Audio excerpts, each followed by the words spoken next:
오늘은 교회력에 따른 종려주일로 지키고 있습니다. 종려주일 다음 날인 내일부터 일주일 동안 고난주간이 시작됩니다. 그리고 고난주간이 끝나는 다음 주 주일은 또 부활주일로 우리가 지키게 될 것입니다. 왜 오늘을 종려주일이라고 이름을 붙였을까요? 사람들이 종려나무 가지를 흔들면서 예수님을 환영했기 때문에, 맞이했기 때문에 붙여진 이름입니다. 오늘로부터 약 2000년 전 예수님께서는 당시 지금도 마찬가지고 이스라엘의 수도인 예루살렘으로 입성을 하셨습니다. 이스라엘은 로마 제국의 식민 통치 가운데서 고통의 시간을 보내고 있었습니다. 로마는 무거운 세금을 부과했고 그 세금을 다 내지 못하는 사람들은 빚을 지고 소장농 또는 노예로 전락하는 일들이 빈번하게 일어나고 있었습니다. 로마 총독은 유대인들을 철저하게 감시하면서 통제했습니다. 로마 당국과 결탁한 종교 지도자들은 백성들을 위로하기보다는 오히려 그들의 삶을 더욱더 고통스럽게 만드는 데 일조하고 있었습니다. 그러다 보니까 로마에 항거하는 일들이 빈번하게 일어나고 있었습니다. 반란의 조짐이 보이면 로마는 그 주동자들을 찾아내서 본보기로 십자가에 처형하는 일도 일어났습니다. 참으로 힘든 고난의 시간을 그들이 보내고 있을 때 이러한 상황 가운데서 예수님께서 예루살렘으로 들어오게 되셨습니다. 사람들은 예수님이 로마의 압제로부터 자기 민족을 구원해 줄 정치적인 메시아로 기대를 하고 있었습니다. 예수님을 환영하기 위해서 수많은 사람들이 몰려들었습니다. 그들은 종려나무 가지를 흔들었고 또 자신들의 겉옷을 길에 펴면서 열렬하게 예수님을 환영했습니다. 종려나무는 당시 사회에서 영광, 승리, 번영을 상징하는 것이었습니다. 자, 이제 우리나라, 우리 민족도 영광을 되찾겠구나, 이제 승리하겠구나, 번영을 이루겠구나 하는 염원이 거기에 들어 있었습니다. 또 당시 사람들에게 이 겉옷은 귀중한 소중한 재산이었습니다. 밤에는 이 겉옷을 덮고 이불처럼 사용했습니다. 낮에는 이 겉옷을 입고 다니면서 또 몸을 보호하고 자신의 신분을 드러내기도 했습니다. 그러니까 이 겉옷을 땅에 폈다, 길에 폈다는 것은 나의 가장 소중한 것을 당신에게 바칩니다 하는 복종과 존경의 표시라고 이해할 수가 있겠습니다. 또 군중은 예수님을 향하여 호산나라고 외쳤습니다. 호산나는 히브리어의 합성어입니다. 호시아나, 호시아 그리고 나의 합성어입니다.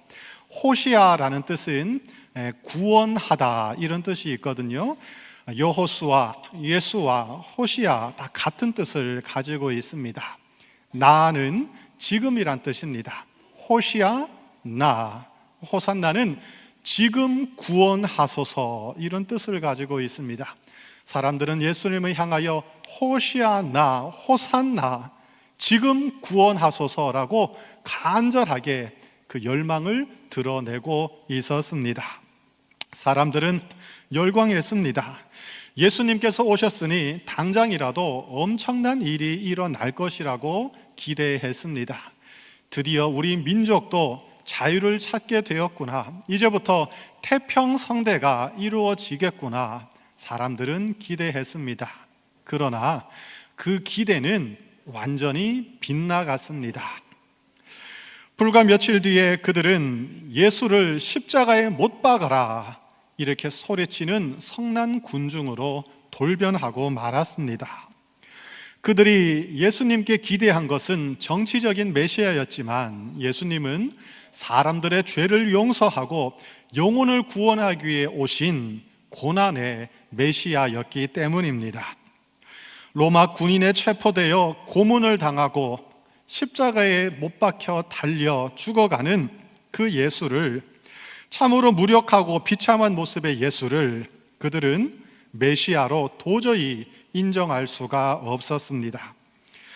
사실 그들은 예수님이 진짜 누구인지에는 별로 관심이 없었습니다. 그들이 원하는 소원, 그들의 민족이 원하는 소원을 성취할 수 있는 수단으로 예수님을 바라보고 있었습니다. 예수님께서 예루살렘에 들어오시기 전에 예수님은 제자들을 데리고 가이사랴 빌립보라는 도시로 가셨습니다. 가이사랴 빌립보는 이스라엘 최북단에 있는 헤르몬산 기슭에 위치한 도시였습니다. 당시에 권력과 부를 상징하는 큰 도시였습니다. 그 이름만 봐도 추측을 할 수가 있었습니다. 가이사랴 빌립보는 가이사랴와 빌립보라는 이 단어가 합쳐진 또 합성어입니다. 가이사랴, 이것은 카이사르, 시저, 즉 로마 황제를 뜻하는 단어이죠. 빌립보는 당시 그 지역을 다스리고 있던 왕의 이름이었습니다. 가이사랴 빌립보는 빌립이라는 이 왕이 로마 황제에게 잘 보이기 위해서 헌정하는 의미로 그 도시의 이름을 가이사랴 빌립보라고 개명을 했습니다. 빌립이 로마 황제에게 바치는 도시입니다. 이런 의미가 들어 있었습니다. 그런데 이 도시의 원래 이름은 파네아스였습니다. 로마가 이 지역을 점령하기 이전에 그곳에 그리스인들이 살고 있었는데, 그리스인들은 이 도시에서 판이라는 우상신을 섬기고 있었습니다. 그래서 그 판의 이름을 따서 파네아스로 이름을 붙였고, 나중에 로마 통치가 시작되면서 빌립이 카이사르를 위해서 가이사랴 빌립보라고 개명을 한 것입니다. 그러니까 가이사랴 빌립보라는 도시는 황제의 도시였고, 그와 동시에 우상 숭배의 도시라는 것을 우리가 이해할 수 있습니다. 바로 이곳에서 예수님께서 제자들에게 질문을 하셨습니다. 이것은 의도적인 질문이었습니다. 사람들이 인자를 누구라 하느냐? 세상 권력의 한복판, 우상 숭배의 중심지에서 세상의 진정한 주님이 누구신지, 예수님이 정말로 누구신지를 제자들에게 물어보신 것입니다. 인자는 말 그대로 하면 사람의 아들이란 뜻인데, 성경에서는 주로 육신을 입고 이 땅에 오신 예수님, 하나님의 아들을 가리키는 특별한 용어로 사용이 되고 있습니다. 제자들은 당시 세상 사람들의 그 평판을 예수님께 알려주었습니다. 예수님, 세상 사람들이 예수님을 가리켜서 세례 요한, 엘리야, 예레미야 같은 아주 훌륭한 선지자라고 부르고 있습니다. 이 세 인물은 이스라엘 사람들이 존경하는 위대한 선지자들이었습니다. 세례 요한은 세상의 불의를 매섭게 질타하면서 사람들에게 회개를 강력하게 촉구했던 정의의 아이콘이었습니다. 엘리야는 누구입니까? 하늘에서 불을 내려서 우상 숭배 선지자들을 제압하고 물리쳤던 능력의 종이었습니다.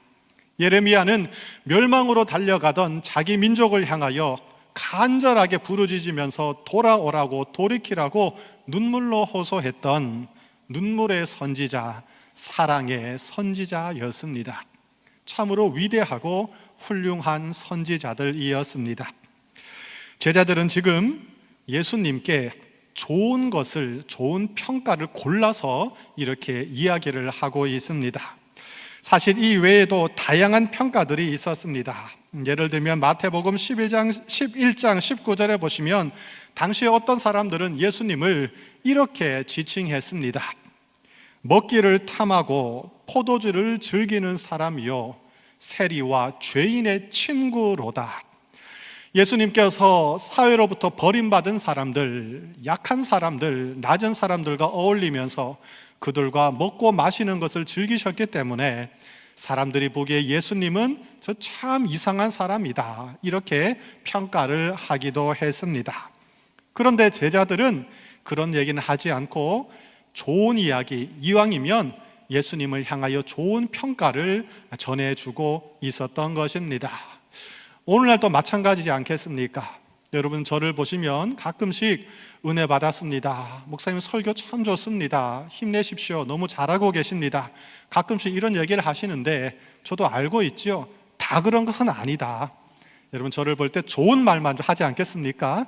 그 이면에 있는 것들도 저는 이해를 해야 되겠지요. 마찬가지입니다. 혹시라도 예수님이 상처받을까, 힘이 빠드실까 봐, 기분이 상하실까 봐 안 좋은 얘기는 다 빼고 자기들 나름대로 좋은 이야기를 선별해서 발췌해서 요약해서 예수님께 답변을 했습니다. 물론 예수님도 선지자 중에 한 사람이라고 할 수가 있습니다. 세례 요한, 엘리야, 예레미야 같은 훌륭한 인물이라고 예수님을 생각할 수 있습니다. 틀린 말이 아닙니다. 그러나 그것은 정답은 아니었습니다. 세상 사람들은 예수님이 정말로 누구인지 예수님의 진짜 모습을 깨닫지 못하고 있었습니다. 이제 예수님께서는 제자들에게 질문을 하십니다. 그렇구나, 세상 사람들은 나를 그렇게 이해하고 있구나. 자, 그렇다면 너희는 나를 누구라 하느냐? 예수님은 제자들의 반응이 궁금하셨습니다. 다른 사람들이 어떻게 생각하든 평가하든 그것은 상관없고 됐고, 그래서 너는 나를 누구라고 하느냐? 예수님께서 질문을 하셨습니다. 이때 베드로가 인류 역사상 가장 위대한 답변을 말했습니다. 참으로 위대한 답변입니다. 이것이 기독교 신앙 고백의 핵심이고, 이 신앙 고백 위에 교회가 지어지고 탄생하게 됐습니다. 주는 그리스도시요 살아계신 하나님의 아들이시니이다. 여기서 주라는 단어는 헬라어로 보면은 2인칭 대명사인 당신을 한글로 번역한 것입니다. 한글의 맥락에, 한국적인 정서에 맞게 이 당신을 주라고 번역했습니다. 그러니까 이런 말이죠. 예수님, 당신은 그리스도이십니다. 그리고 예수님, 당신은 살아계신 하나님의 아들이십니다. 베드로가 이렇게 답변을 했습니다. 베드로의 이 답변 안에 참으로도 중요한 핵심적인 두 가지 내용이 들어 있습니다. 첫째, 예수님은 그리스도이십니다. 원문에 보면 그리스도라는 이 단어 앞에 정관사가 붙어 있습니다. 그러니까 이런 것이죠. 예수님은 그 그리스도이십니다. 이런 뜻입니다. 그리스도는 여러분 잘 아시는 대로 기름 부음을 받은 자라는 뜻을 가지고 있습니다. 고대 이스라엘에서 기름 부음을 받았다는 것은 하나님께서 그 사람을 부르시고 택하시고 특별한 사명을 맡겨주셨다, 이런 의미가 들어 있습니다. 기름을 부었다니까 가끔씩 무슨 기름일까 궁금하신 분들이 있습니다. 휘발유를 부었을까? 경유를 부었을까? 참기름을 부었을까? 그런 기름이 아니고 올리브유, 굉장히 귀한 기름이었는데 올리브유를 바탕으로 해서 좋은 특별한 향료를 넣어 첨가해서 만든 특별한 관유, 기름이었습니다. 구약시대에 기름 부음을 받는 세 종류의 사람이 있었죠. 왕, 제사장, 선지자였습니다. 그러나 이들은 모두 다 일시적으로만 특별한 직임을 부여받은 사람들이었습니다. 완벽하지 않았고 능력도 불완전했습니다. 실수하고 넘어지고 잘못할 수 있는 연약한 사람이었습니다. 하나님께서는 수많은 선지자들을 통해서 장차 세상을 구원할 진정한 그리스도, 그 그리스도를 보내주시겠다고 예언하셨고 약속하셨습니다. 베드로는 지금 예수님이 바로 그 그리스도, 하나님께서 약속하시고 예언하신 그 그리스도 메시아 구원자라고 고백을 하고 있는 것입니다. 둘째, 예수님은 하나님의 아들이십니다. 여기에도 원문을 보면 정관사가 붙어 있습니다. 예수님은 살아계신 하나님의 그 아들이십니다. 이런 의미입니다. 고대 세계에도 하나님의 아들이라고 불리던 여러 사람들이 있었습니다. 대표적으로 황제, 왕들이었습니다. 그들은 스스로를 하나님의 아들이라고 칭했고 사람들로 하여금 자신을 하나님의 아들이라고 부르도록 명령을 했습니다. 그래야지 사람들이 그를 우러러보고 신처럼 대할 수 있기 때문이었습니다. 그러나 예수님은 그런 의미에서가 아니라 진정으로 하나님의 아들이십니다. 신약 성경에 보면 예수님께서는 하나님을 아버지라고 부르셨고 하나님과 나는 하나이다 이렇게 말씀하시면서 친밀한 관계를 드러내셨습니다. 예수님은 하나님과 동등하신 분이었고 하나님의 하나밖에 없는 독생자라고 성경은 기록하고 있습니다. 그런데 당시 사람들은 이러한 사실을 받아들일 수가 없었습니다. 오히려 이것을 신성모독이라고 비난하고 분노했습니다. 그러나 베드로는 예수님께서 단순한 인간에 불과한 존재가 아니라 신적인 존재, 신성을 지닌 존재라고 고백을 하고 있습니다. 그러자 예수님께서 기뻐하시면서 베드로를 칭찬하셨습니다. 바요나 시모나, 바요나라는 것은 요나의 아들 또는 요한의 아들 이런 뜻이고 시몬은 베드로의 본래 이름이었습니다. 시몬아, 베드로야, 네가 정말로 복이 있구나. 너는 정말로 복받은 사람이구나. 너에게 큰 복이 임했구나. 이것을 너에게 알게 하신 것은 사람이 아니라 하나님 아버지다. 하나님께서 너에게 은혜를 베푸셔서 이 사실을 알게 하셨고 깨닫게 하셨고 고백할 수 있게 하셨구나. 그리고 이 고백 직후에 예수님께서는 비로소 자신이 십자가에 못 박혀 죽게 될 것이라는 사실을 제자들에게 알려주셨습니다.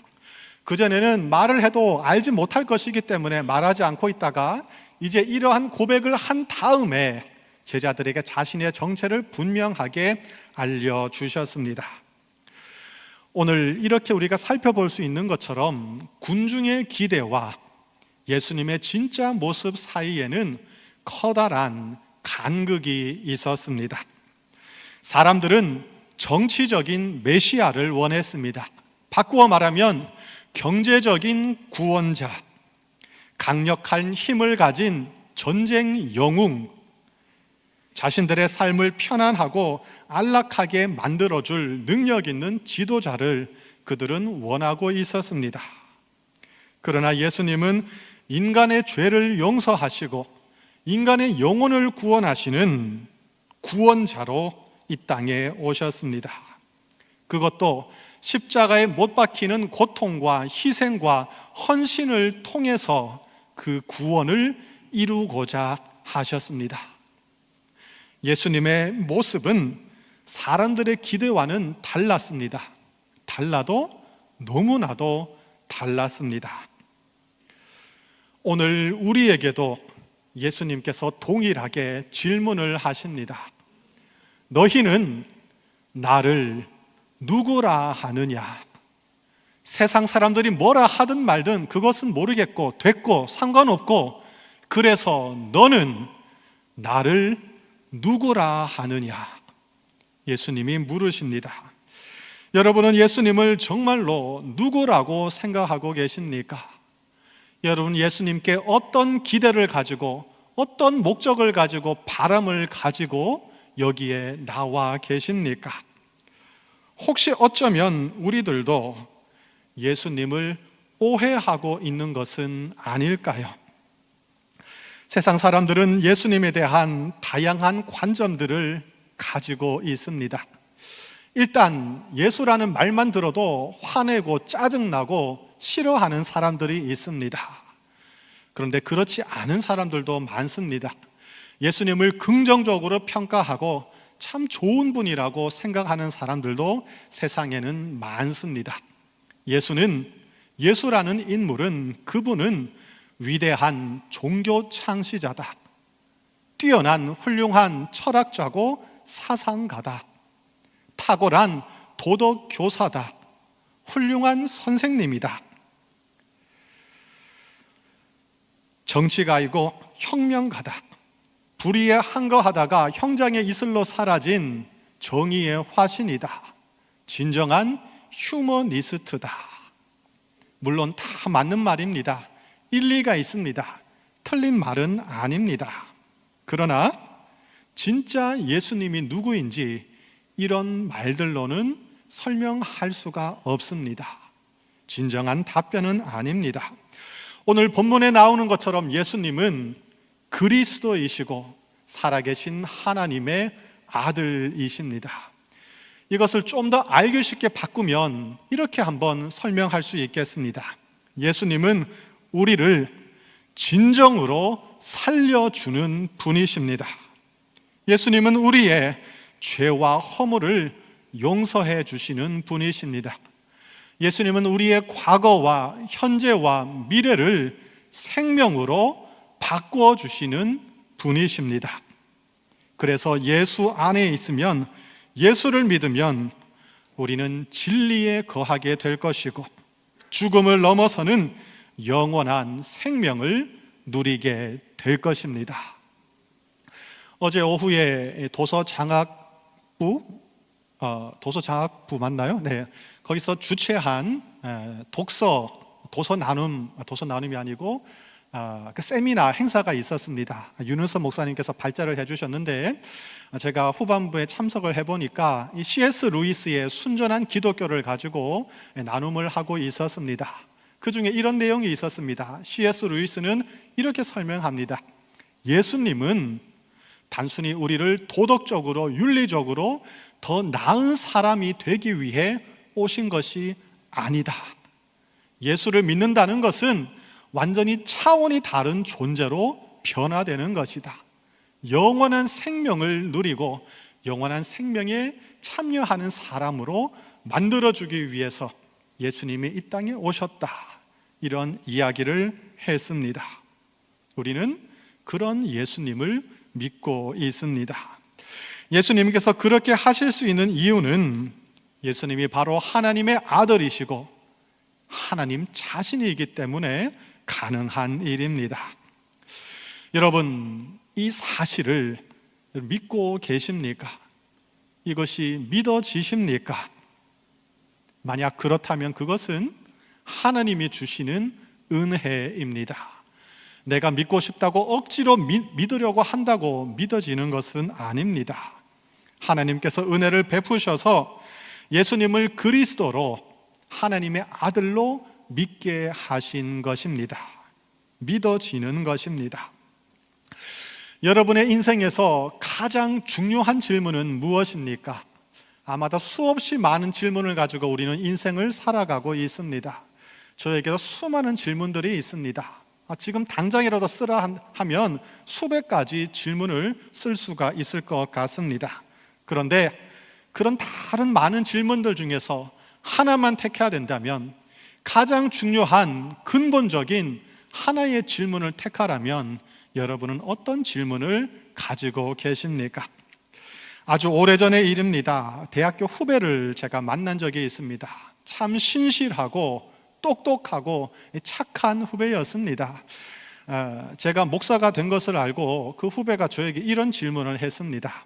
형, 어떻게 하면 돈 많이 벌 수 있을까요? 사회 초년생이었기 때문에 아마도 그런 질문을 한 것 같습니다. 제가 그 질문을 듣고 놀랐습니다.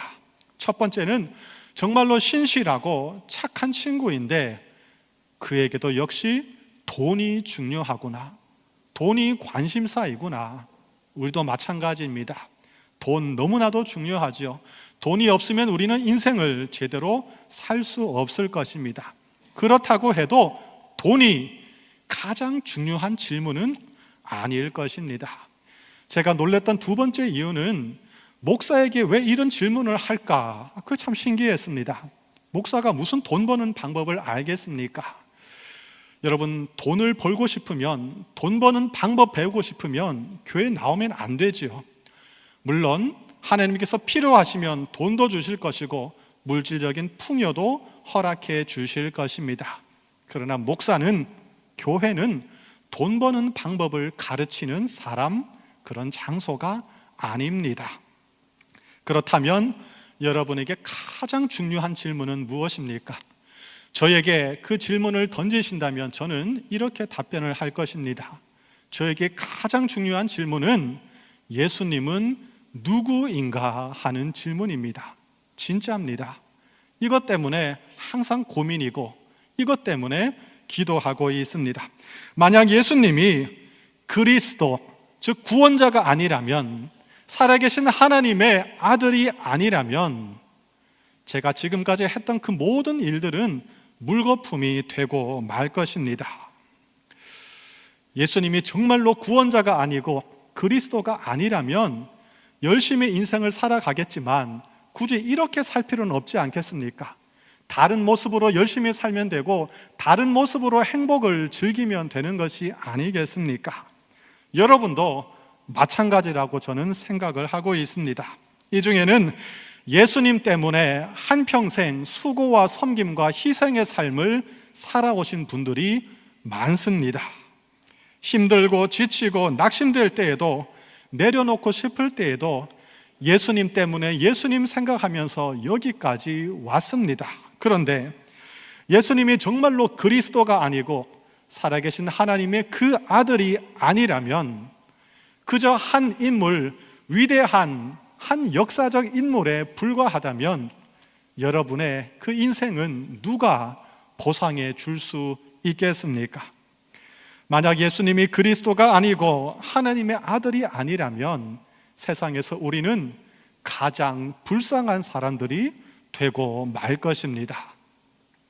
그런데 참으로 이상합니다.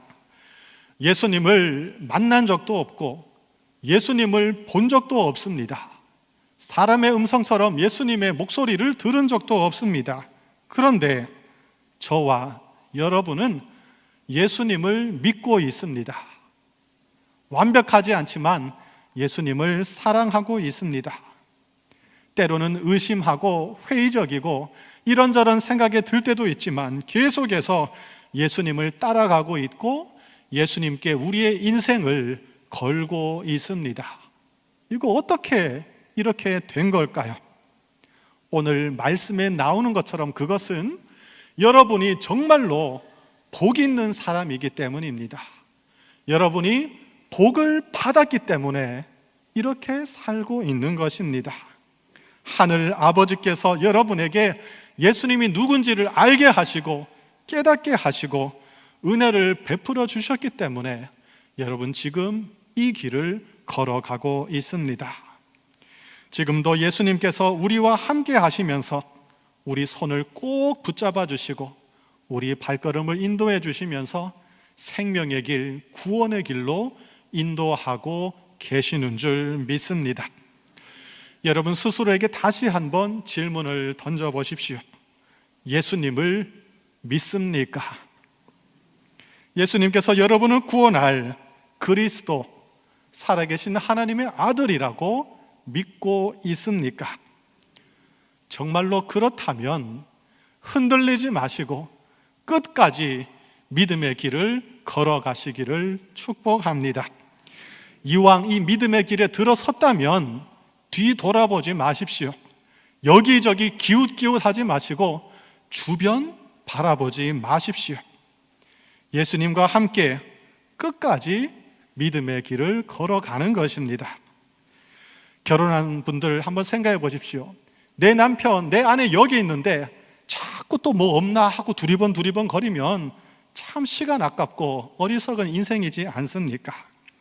예수님을 향한 믿음, 날이 갈수록 깊어지고 견고해지고 뜨거워지시기를 축복합니다. 아직 예수님을 믿지 않는 사람들이 계십니까? 겉으로는 믿는 것 같지만 사실 믿지 않는 분들도 있을 것입니다. 뭔가 있는 것 같기는 한데, 관심은 있는데 발을 들여 놓으려니까 뭔가 아닌 것 같고 부담스럽고 확신이 서지 않습니까? 그런데 저는 이렇게 믿고 있습니다. 여러분이 여기까지 온 것, 지금 이 시간 여기 앉아 있는 것 자체가 하나님의 부르심이고 하나님의 은혜입니다. 하나님이 여러분을 불러주지 않으셨으면 여기 올 수 없습니다. 예수님께 관심을 가질 수도 없습니다. 여러분은 서서히 예수님께로 가까이 나아가게 될 것입니다. 그리고 이전에는 알지 못했던 감동과 기쁨과 하늘의 은혜를 계속해서 더 많이 누리고 경험하게 될 것입니다. 그런데 여러분이 하실 일이 있습니다. 하나님께서 은혜를 베풀어 주시겠지만 우리로서는 이것을 꼭 노력하고 실천해야 하는 것입니다. 그것은 뭐냐면 진정성 있는 태도를 갖는 것입니다. 진정성 있는 태도. 그냥 교회 왔다가, 그냥 집에 갔다가, 그냥 일어났다가, 그냥 앉았다가, 그냥 교회 다니는 것이 아니라 정말로 진정성 있는 진지한 마음으로 예수님을 대하려고 노력하는 것입니다. 예수님 이렇게 진짜로 한번 계속해서 불러보십시오. 예수님, 당신은 그리스도시요 하나님의 아들이라고 배웠습니다. 정말로 그렇습니까? 그렇다면 저에게 찾아와 주십시오. 정말로 그 말이 맞다면 예수님이 믿어지게 하시고 예수님을 믿을 수 있도록 도와주십시오. 예수님, 나를 만나 주십시오. 이렇게 진지하게 진정성 있는 마음으로 하나님께 기도하시기를 바랍니다. 오늘날 현대사회는 진리를 휘화화하는 시대인 것 같습니다. 저마다 기쁘고 즐겁고 행복한 일들, 재미있는 것을 추구하는 세상입니다. 사실 너무나 진지하면 힘들지 않습니까? 좀 웃고 농담하고 재미있게 살아가는 것은 너무나도 좋은 것 같습니다. 가끔씩 유튜브를 보면, 너튜브라 해야 되나요? 네, 유튜브를 보면 크리스천 연예인들이 유튜브에 나와서 교회나 신앙생활을 농담거리, 재미있는 소재로 삼아서 그냥 이렇게 막 웃는 시간을 갖는 것을 제가 볼 때가 있습니다. 물론 재미있게 농담도 할 수 있고 그렇게 즐겁게 할 수 있으면 좋겠죠. 그러나 그 안에 진정성 있는 태도, 진지한 고민에 빠져버리면 그것은 아니라고 생각합니다. 예수님은 우리가 농담으로 웃어 넘기고 가볍게 대하고 함부로 대할 분이 절대로 아닙니다. 예수님은 그저 좋은 분, 피상적으로 습관적으로 종교적인 의미에서 대할 분이 아닙니다. 내 인생을 전부 다 걸 수 있는지 아닌지, 생명이냐 죽음이냐 기로에 선 문제입니다. 예수님께서 이 시간 우리에게 물으십니다. 너희는 나를 누구라 하느냐? 예수님의 이 질문에 주님, 당신은 그리스도시요 살아계신 하나님의 아들이십니다. 주님은 나의 주님이시고 나의 구원자이십니다. 이렇게 진심으로 고백할 수 있는 여러분 다 되시기를 축복합니다. 그렇게 믿음의 고백을 하며 묵묵히 끝까지 예수님의 길을 따라가시는 복된 예수님의 사람들 다 되시기를 부탁드립니다. 기도하겠습니다. 하나님 아버지, 예수님을 만나고 싶습니다. 내 삶에 찾아오셔서 만나 주시기를 원합니다. 나의 죄를 회개하오니 용서해 주시고 구원하여 주시옵소서.